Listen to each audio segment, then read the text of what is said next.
Dear future generations, I think I speak for the rest of us when I say, sorry. Sorry we left you with our mess of a planet. Sorry that we were too caught up in our own doings to do something. Sorry we listened to people who made excuses to do nothing. I hope you forgive us. We just didn't realize how special the earth was. Like a marriage gone wrong, we didn't know what we had until it was gone. For example, I'm guessing you probably know it as the Amazon desert, right? Well, believe it or not, it was once called the Amazon rainforest, and there were billions of trees there, all of them gorgeous. And oh, you don't know much about trees, do you? Well, let me tell you, trees are amazing. I mean, we literally breathe the air they are creating. They clean up our pollution, our carbon. They store and purify water, give us medicine that cures our diseases, food that feeds us, which is why I'm so sorry to tell you that we burn them down. Cut them down with brutal machines, horrific, at a rate of 40 football fields every minute. That's 50% of all the trees in the world gone in the last 100 years. Why? For this. And that wouldn't make me so sad if it weren't so many pictures of leaves on it. You know, when I was a child, I read how the Native Americans had such consideration for the planet that they felt responsible for how they left the land for the next 7 generations. Which brings me great sorrow, because most of us today don't even care about tomorrow.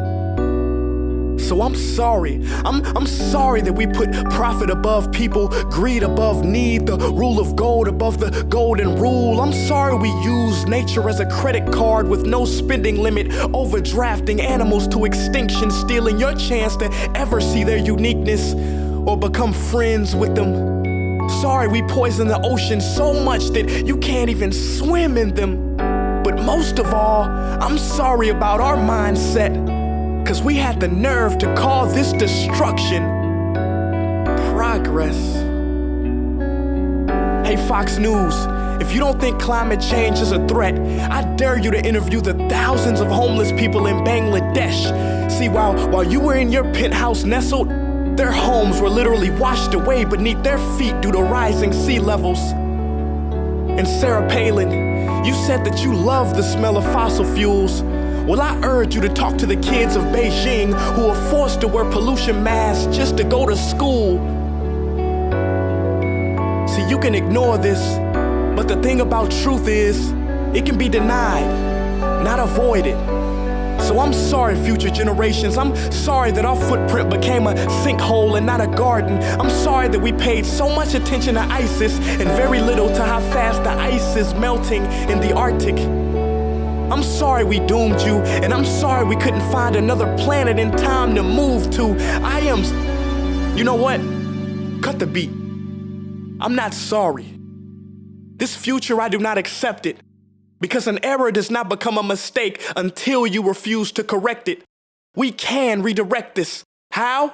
Let me suggest that if a farmer sees a tree that is unhealthy, they don't look at the branches to diagnose it, they look at the root. So like that farmer, we must look at the root and not to the branches of government, not to the politicians run by corporations. We are the root, we are the foundation. This generation, it is up to us to take care of this planet. It is our only home. We must globally warm our hearts and change the climate of our souls and realize that we are not apart from nature, we are a part of nature. And to betray nature is to betray us. To save nature is to save us. Because whatever you're fighting for, racism or poverty, feminism, gay rights, or any type of equality, it won't matter in the least.